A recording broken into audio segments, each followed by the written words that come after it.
আপনাদেরও আশীর্বাদ নমো তস্য ভগবতু অরহতু সম্মা সম্বুদ্ধস্য পদাসীমি উপাসমি আতি নিত্যশোকাসমি আপিনন্দপিনন্দজ্জাম কুব্বিকাতমনুসরাতি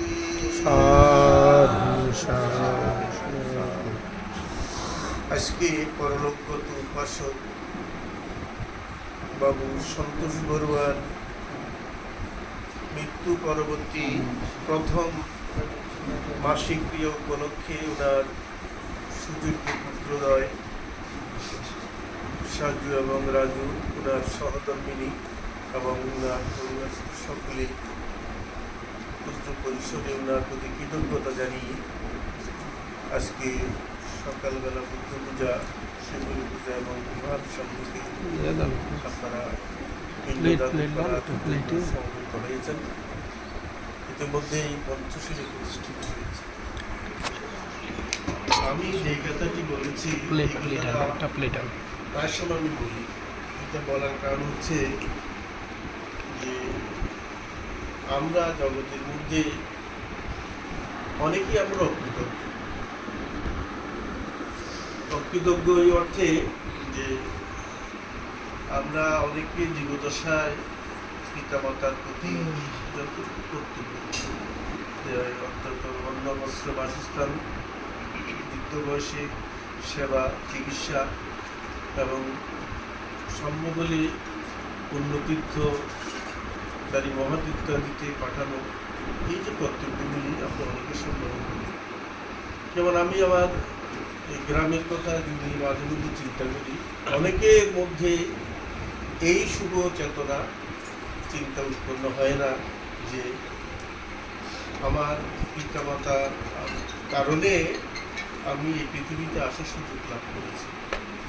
তবে সপ্তাহের সঙ্গদান, মাসিক, 6 মাসিক, বার্ষিক, এগুলি এখন একটা ট্রেডিশন হয়ে গেছে, এটা প্রথা, এগুলি করতেছে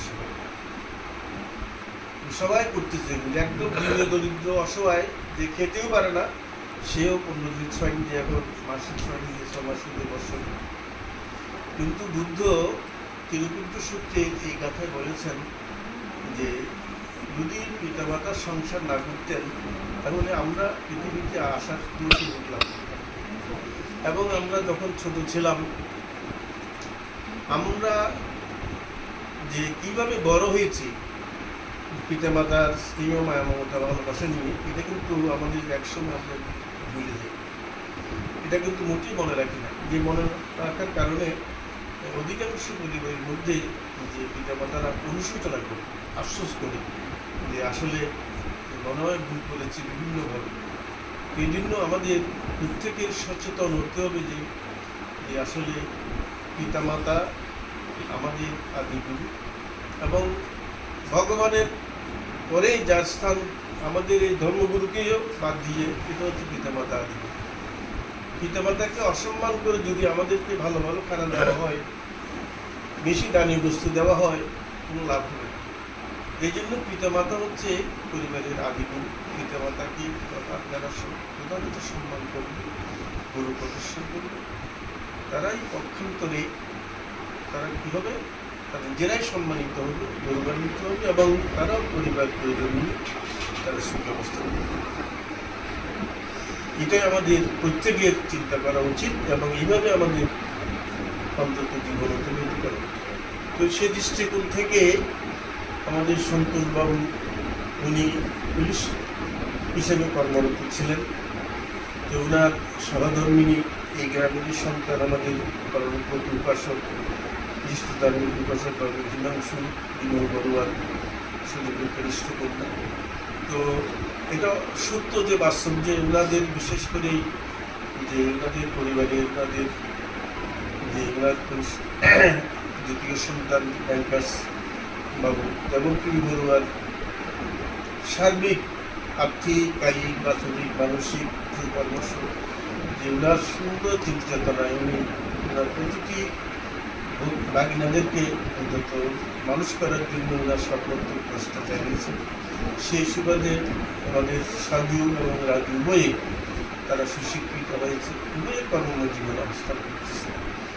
তো এখানে আসার পথেই যেহেতু এই পরিবারে আমন্ত্রণ এসেছে, এই পরিবার সম্পর্কিত আসার পথে দেখলাম যে পূর্বে যে নিবাস সন্তোষবাবু ওনার সহধর্মিনী এই নতুন বাড়িতে আসার পরে যে ঘরটি নির্মাণ করেছিলেন সেই ঘরটা এখন পরিত্যক্ত বলতে দাদাও আমি আসার সময় দেখেছি অনেকটা নাই, এবং ভেতরের দিকেও বেড়া ভাঙা, মানে এটা অশুভ শক্তি যেটাকে প্রাণী থেকে আরম্ভ করে দস্যু লস্কর যে কোনো কেউ যে কোনো সময় অবস্থিত করতে পারে। তো এটা যা হয় কি, এটার দ্বারা পরিবারের অমঙ্গল হয়, এটার দ্বারা পরিবারের অকল্যাণ হয়। তো আমি এসেই সর্বভাগ্যের সাথে বললাম যে ওটা যদি কেউ প্রয়োজন না হয়, প্রয়োজন এটা ভেঙে ফেলবে। আর যদি ভবিষ্যতে কোনো উদাহরণ হিসেবে হোক বা কোনো কাজে ব্যবহার করতে হয়, তাহলে 2-4 হাজার টাকা খরচ করে 10 হাজার টাকা দিয়ে পেছন থেকে যাতে কোনো প্রবেশ করতে না পারে বা কোনো অন্য প্রবেশ না করে সেখানে একটা ব্যবস্থা। এটা তোমাদের যেহেতু আজকে তোমরা আমাদেরকে ছয় দিচ্ছ, তোমার বাবার উদ্দেশ্য হলেও মঙ্গলটা তোমাদের জন্য, এটাও তোমাদের একটা মঙ্গল। তো কাজেই আমি প্রতিদিন সবার আগে কিছু করে কীর্তন শুনি। সেই কীর্তনটা হচ্ছে ভারতের যে কীর্তনীরা প্রদীপ পাল সব দীপান্বিতা, ওদের কীর্তনগুলি কিছু করে শুনি। তো এই কীর্তনের মধ্যে ওই কীর্তনগুলি আমাদের দেশে যারা যে নাম করা কীর্তনীরা, তাদের সুনাম আছে, তাদের কীর্তন শুনতে মানুষ যায় কীর্তন। তো ওরা এগুলি আসলে কীর্তন সত্য ঠিক, কিন্তু কথা কীর্তন, এগুলি সুরে তেমন কীর্তন গায় না। অর্থাৎ এমনভাবে তো কীর্তন প্রতিদিন শুনি। সেই কীর্তনের মধ্যে যে যদি হিন্দু শাস্ত্রের পুনর্বোধনের বিষয়গুলি যে আমরা হয়তো এখন তেমন গুরুত্ব দিই না, যে আমাদের কিন্তু এগুলি যথেষ্ট গুরুত্ব আছে, এগুলির বিশেষত্ব আছে, এগুলি ব্যাকরণ পদ্ধতি আছে। তো এই জন্য আমি তোমাদেরকে বলব যে তোমরা উভয় পিতার প্রতি কৃতজ্ঞতা জানিয়ে শত ব্যস্ততার মাঝেও তোমরা এখানে প্রথমত বাবার প্রতি সম্মান দিতে, আমরা ভান্তারা এখানে সকলেরা বা অতিথিরা এখানে ফ্যাক্টর হয়। মূল উদ্দেশ্য কি, আজকে সন্তোষবাবুর মাসিক ক্রিয়া, এইটাকে লক্ষ্য করে আমরা বান্ধবীদের মাধ্যমে স্মরণ করা। তো আজকে তোমার বাবা যদিও আজকে নেই, কিন্তু পিতামাতার আশীর্বাদ হচ্ছে সন্তানদের জন্য খুবই বড়। তো দুজনকে বলবো যে তোমরা অন্তত তোমাদের সেই যে নতুন ভিটায় আসার পরে যে গ্রহটা তোমরা নির্মাণ করেছিল সেটার হয় সংস্কার করে ফেলো, আর না হয় এটা যেখানে তাদের অসুবিধা হয়। কারণ শাস্ত্রে আছে যে কারো আগমনে পরিবারের উন্নতি হয় এবং দিন দিন শ্রীবৃদ্ধি, আবার কারো আগমনে পরিবারে কী হয়, ধ্বংস হয়, ক্ষতি হয়, আর কোনো না কোনো বিপদ লেগে থাকে। ঠিক মৃত্যুর পরও দেখা যায় কোনো কোনো পরিবারের মধ্যে ওই যে ভাগ্যলক্ষ্মী চলে যায়, মৃত্যুর সাথে সাথে ভাগ্যলক্ষ্মী যেন কোথায় চলে গেল। আবার কারো মৃত্যুর পর কিন্তু পরিবারের উন্নতি, এগুলি হয়তো সাধারণ জ্ঞানে আমরা বুঝতে না পারলেও কিন্তু এটা সত্য। তো কাজে এই সমস্ত বিষয়গুলি চিন্তা করেই যে প্রত্যেকটি মানুষ জীবনে সুখী হতে চায়, প্রত্যেক মানুষ এখন মানুষ নয়, প্রত্যেকটা প্রাণী সুখী হতে চায়, কিন্তু সে সুখ পাওয়ার জন্য যা যা করতে হবে সেগুলি আমাদের যদি একটু চিন্তা চেতনার মধ্য দিয়ে আমরা সম্পাদন করি, তাহলে সুখ আসলে টাকা পয়সায় নয়, অর্থনীতি নয়, গাড়ি নয়, সুখটা সম্পূর্ণ মনে করতে। আমরা যদি আমাদের দৈনন্দিন জীবনে আমরা যদি একটু গভীরভাবে চিন্তা করি যে আমার কী করা উচিত, সকালবেলা ঘুম থেকে উঠে প্রাথমিক সম্পাদন করে, সকালে সবার ব্যস্ততা আছে, বসে হয়তো 10 মিনিট 5 মিনিট সকালে বুদ্ধের প্রতিবিম্ব আছে বা বুদ্ধের ছবি আছে, হাত জোর করে অমতাস্যা বলে কৃষ্ণ মন্ত্র বলে 1 মিনিট লাগে আমাদের ঘর থেকে বেরোতে পারে। পাশাপাশি ঘরের মধ্যে আমাদের অভিভাবক যাদের আছে, বাবা মা বড়জন, তাদেরকে একটু প্রণাম করে ঘর থেকে বেরোতে পারে। তাহলে এই যে ঘর থেকে বের হয়ে অনেকে তো রাস্তায় বিপদগ্রস্ত হচ্ছে না, কতভাবে এই বিপদের সম্মুখীন হচ্ছে। তো প্রতিদিন যদি হিন্দু শাস্ত্রে ইষ্ট দেবতা বলে আমরা বলি আমাদের যে পিতা মাতা গুরুজন, আমাদের যদি আমরা এইভাবে প্রণাম করে যদি ঘর থেকে বেরোই, তাহলে হয়তো সেই বিপদ থেকে আমি রক্ষা পাবো। সেটা বিশদ ব্যাখ্যা আমি করবো। এটা সত্য, আমার ব্যক্তি জীবনেও যে আমি সেটা পেয়েছি, যে আমার ব্যক্তি জীবনে আমি সেটা পেয়েছি বলতে এরকম, আমি তো একবার শহরে যাচ্ছিলাম অনেক আগে, তখন যে আমি যে বাসে উঠেছিলাম বাসটা খুব ভিড় ছিল, তখন আমাকে একজন নিজাম করে একদম টেনে গাড়ি থেকে নামে ফেললো, বলে বানতে এই গাড়িতে কেমন যাবে এই ভিড়ের মধ্যে যাওয়ার সময়। কিন্তু দেখা গেল ওই বাসটা বারকুণ্ড পার হওয়ার পরে খাদে পরে 14 জন ওই বাস থেকে মানুষ মারা গেল। কিন্তু ওই বাসে কিন্তু আমি উঠেছিলাম পরে যখন আমি গাড়িতে গিয়েছি। তো সেটা হয়তো আমাদের দূরদর্শিতা নেই, আমি কিন্তু তখন চিন্তা করি ওই বাসটা তো আমি উঠেছিলাম। ওই যে লোকটা আমাকে টেনে নামিয়ে ফেললো, সে লোকটা আমার জন্য দেবতা হয়ে গেল। সে তার মধ্যে দেবশক্তিটা আসলো যে আমাকে নামিয়ে ফেললো বলে আমি হয়তো 14 জনের মধ্যে আমিও উঠতে পারতাম।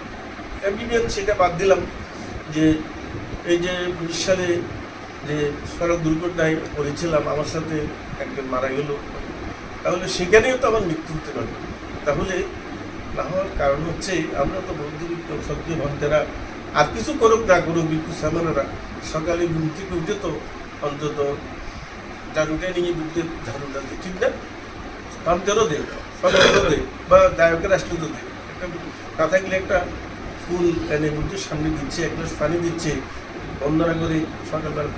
তাহলে দেখুন যে কারণে বান্ধবের দীর্ঘই পায়, বান্ধবের দীর্ঘ, এবং তেমন বান্ধবদের যে কঠিন রোগে তারা আক্রান্ত হয় না, যে এই বুদ্ধির সেবা করে বলে। ঠিক অপরদিকে যে বান্ধবরা প্রায় অনুষ্ঠানের মধ্যে বলে, আমরাও বলি যে রাত্রে সবাই আহার করেন, আমরা বান্ধবরা করি না। শাস্ত্রে বলে যে যদি আপনি বন্দনা না করে যদি রাত্রে আহার গ্রহণ করেন, সেই কারণটা তো প্রেতকারা। কিসের কারণ? প্রেতরা যেখানে খায়, ওই যে রাস্তার পাশে পরিত্যক্ত যে কিছু কিছু অসহায় মানুষ প্রেত তারা খায়। তো তাহলে আমরা তো সচেতন মানুষ, সুস্থ মানুষ, কিন্তু আমরা তো হয়তো আপনারা রাত্রিবেলা ভালো ভালো খানা খাইতেছেন, কিন্তু শাস্ত্রের বিধান অনুযায়ী সেখানে হচ্ছে প্রেতকারা, যে আপনি বন্দনা না করে আপনি যে খাদ্য গ্রহণ করতেছেন, যে আপনার কর্তব্য সম্পাদন বন্দনা করে কর্তব্য সম্পাদন না করে। তো এই জন্য যে আমি বলবো যে তোমরা যারা এই পরিবারের সদস্য আছে, হয়তো উভয় বিবাহিত, উভয় সংসার আছে, কর্মজীবনে যে যেখানে অবস্থান করো না কেন, যে তোমাদের কর্তব্য হচ্ছে তোমাদের বাবা মৃত্যুবরণ করেছে, বাবার পরবর্তী অনুষ্ঠানগুলি তোমরা কৃতজ্ঞতার সাথে তোমরা স্মরণ করবে ধর্মীয় নিয়ম অনুযায়ী।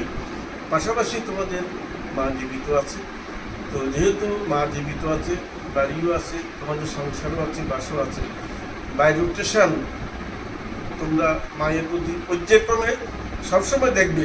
আর অনেক সময় টাকা দিয়ে দেখে এক জিনিস, আর পাশে রেখে সেবা যত্ন একটু সম্মান দিয়ে দেখা, সেটা আরেকটা ভিন্ন জিনিস। তো মায়ের প্রতি যথাযথ কর্তব্য সম্পাদন করলে তাহলে তোমাদের সংসার জীবনে তোমরা উভয়ে পিতা হয়েছ, তোমাদের সন্তানাদি আছে, পরিবারের পরিজন আছে, তো তোমরাও আগামী দিনে সুখী হতে পারবে। তোমাদের পিতামাতার আশীর্বাদ, গুরুজনের আশীর্বাদ, তোমাদের আশীর্বাদ তোমাদের দেশে বর্ষিত হবে। অনাকাঙ্ক্ষিত যে সমস্ত বিপদ আপদ আমাদের জীবনে উৎপন্ন হয়, তখন ওই প্রতিদিনের প্রাত্যহিক কর্ম সম্পাদন জড়িত পুণ্যের প্রভাবে তোমরা সেইটাকে প্রতিহত করতে পারবে, প্রতিরূপ করতে পারবে। সেটা আসলেও তোমরা সেটাকে তোমরা রক্ষা পাবে। আর কথা বাড়াবো না। তো আজকেও আমার অবশ্য সপ্তাহে থাকতে পারি নাই, আজকেও আমার একটা প্রোগ্রাম ছিল, এখন ঘরেই আমার নাতিনের আজকে এনগেজমেন্ট, বিশুদ্ধের বিয়ে, আমাদের বাসায় অনুষ্ঠান। তো তারপরেও সাধু বারবার বলেছে থাকবো। তো আমি আমার অন্তঃস্থল থেকেই বিশেষ করেই এই সন্তোষ বড়ুয়া তো যখন অসুস্থ ছিল, তখন সে কিছুদিন শ্রবণ অবস্থায় আমার বিয়ারে ছিল, এবং আমার যে গৌতম বিহার কমপ্লেক্সের যে বর্তমান ভবন, সে প্রথম তালার যখন ছাদ ঢালা দিচ্ছিল, তখন কিন্তু সে শ্রবণ, সে লেবারদের সাথে আমার মনে পড়ে। তবে আমার মোবাইলে ছবি ছিল, তো সেটা মোবাইল সেটা নাই, হয়ে গেছে, যে কারণে না ছবি কম্পিটিশন হতে আছে, সে বালতি করে ওদের সাথে টেনে সাথে কাজ করছে, সেখানে ছিল। তার পরবর্তী সময়ে সে এখানে, এবং যেটুকু বিগত বেশ কয়েক বছর আমরা গৌতম বিহারের ইসলামনেরা 3 মাসের ভিত্তি আমরা বিন্যাসন করি। যদিও এই পরিবার আমাদের বিয়ের অন্তর্ভুক্ত দায়ক নয়, এখানে আমাদের বিশেষ করে সুকুমারের পরিবার, এরা শিবনের পরিবারের আগে আছে, সেই সূত্রে আমরা এখানেও এই পবিত্র 3 মাসের মধ্যে 3 বার প্রতি মাসে আমরা বিবেচনা করতে এসেছি। এবং সার্বিক মা বাড়িতে ছিল, সে আমাদেরকে যথাযথ ধ্যান দিয়েছে। এর বাইরেও যখন আমাদের গৌতম বিহার কমপ্লেক্সে আপনারা জানেন, যখন পবিত্র সম্ভবত প্রবারণা পূর্ণিমায় যে বর্তমান যে অষ্টবিংশতি বুদ্ধির যে আমরা আসন করেছিলাম, সেখানে যখন প্রবারণা পূর্ণিমায় প্রস্তাব রেখেছিলাম, সেই প্রস্তাবের মধ্যে আমাদের বাবু দেবপ্রিয় বধূ, আপনার সহযোগিনী এবং এটা সহ সেদিনও প্রায় 11 জন 12 জনের তারা প্রতিশ্রুতি বলতে আমরা একজনভাবে এই অংশগ্রহণ করবেন। তার পাশাপাশি সাজু যে প্রতিষ্ঠানে চাকরি করে, সেই প্রতিষ্ঠানের কর্মকর্তা হচ্ছে শ্রীলঙ্কান ললিত।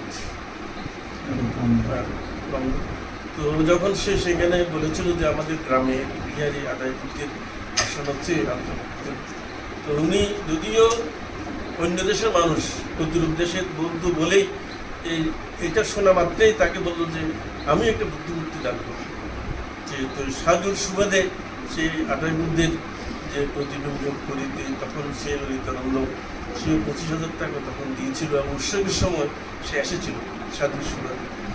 এর বাইরেও এখানে হ্যাপি এবং এই রাজু, আমাদের এখন হয়তো গ্রামের পরিবেশ হয়তো অন্য হয়েছে, কিন্তু একসময় গ্রামের শিক্ষা ব্যবস্থার অবস্থা খুবই ভয়াবহ ছিল। এখানে বলবো যে আমাদের দেবপ্রিয় বাবু অনেকটা বলতে গেলে অনেক ত্যাগের ফলে লেখাপড়ায় বাবা মানসিকতাতে এসেছিল। ঠিক তখন ওই হ্যাপি এবং রাজু, তখন এই আমার বিহারে তখন আমি বিদ্যুৎ ছিল না, জায়গাটা চালিয়ে সন্ধ্যেবেলা গ্রামের ছেলেদেরকে তখন সন্ধ্যার সময় পড়াতেন। তো তারা যেহেতু হারিকেন নিয়ে যেত, এবং মায়েরা বা অভিভাবকরা রাত্রি 9:30 10টা নিয়ে আসতো।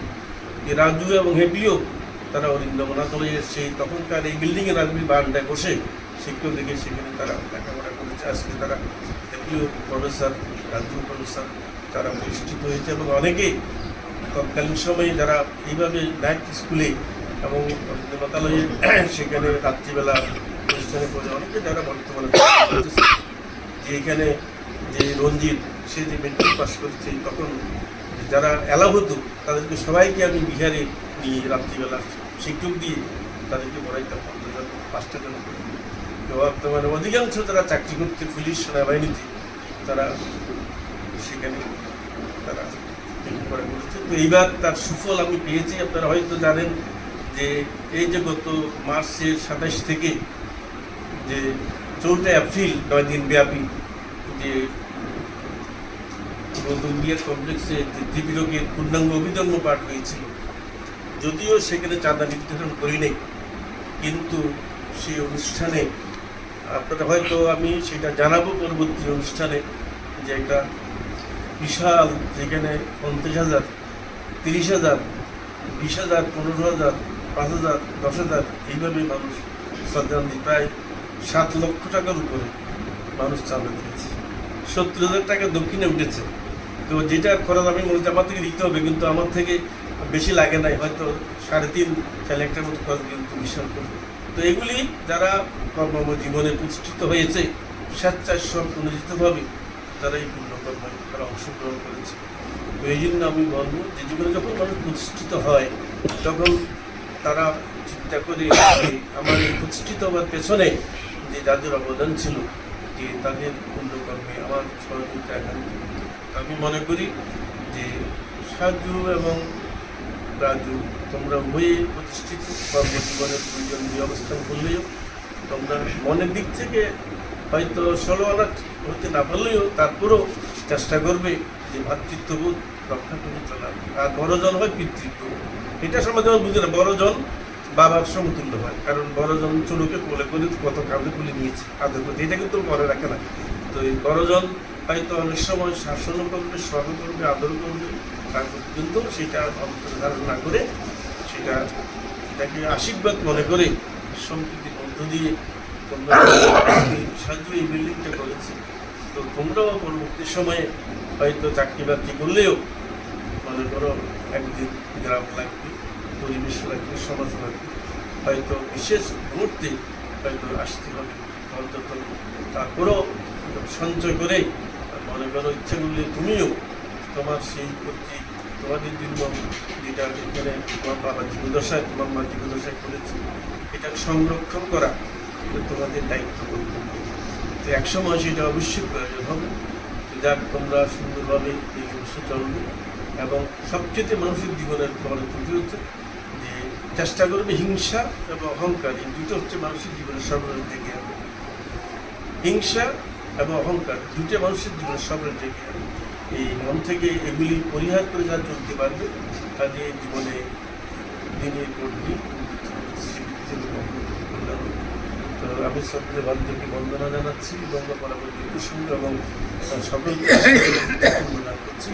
তোমরা প্রতিষ্ঠিত ভবিষ্যতে আরও জীবনে প্রতিষ্ঠিত হও, তোমাদের জীবনকে ধন্য করবে। যেমন চিন্তা করে দেখো যে তোমাদের মামা দেবপ্রিয়বাবু আজকে প্রতিষ্ঠিত বলে ওনার ছেলেকে চীনে লেখাপড়া শিখিয়ে প্রতিষ্ঠিত করেছে, কিন্তু আরও আছে ফলে তখন নিজের অটোমেটিক্যালি নিজের মধ্যে সেই পূর্ণ উৎপন্ন হয়, সে জ্ঞান উৎপন্ন হয়।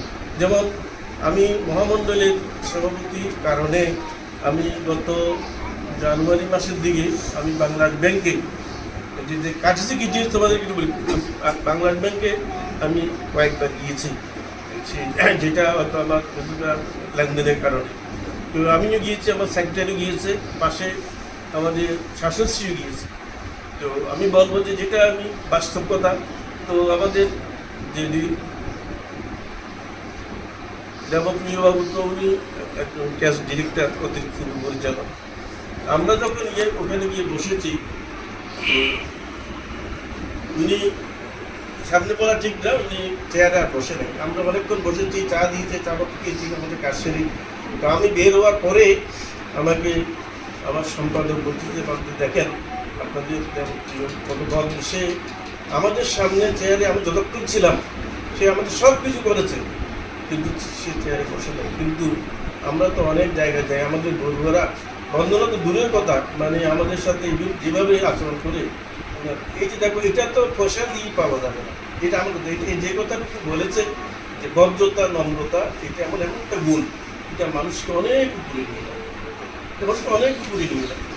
যেটা আমি তোমাদের কাছে সেটা প্রত্যাশা করছি।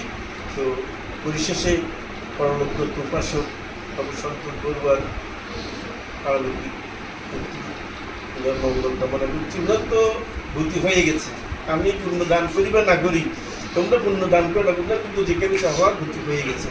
তবে আজকের এই পিণ্ডদান কৃতজ্ঞতা বোঝায়, আজকে সঙ্গকে পিণ্ডদান করে যে পুণ্য তোমরা লাভ করছো, এটা তোমাদের চলার পথে পাতে হোক, তোমাদের সকলের মধ্যে সমৃদ্ধির উদয় হোক। আমরা সম্প্রীতি, ভাতৃত্ববোধ, ভালোবাসা, বড়র প্রতি সম্মান, সুযোগ দৃষ্টির ভালোবাসার মধ্য দিয়ে প্রত্যেকের যে জীবন সুন্দরভাবে পূরণ করুক, এই কামনায় আমার সংক্ষিপ্ত আলোচনা এখানে কি জানছি, আমাদের সকল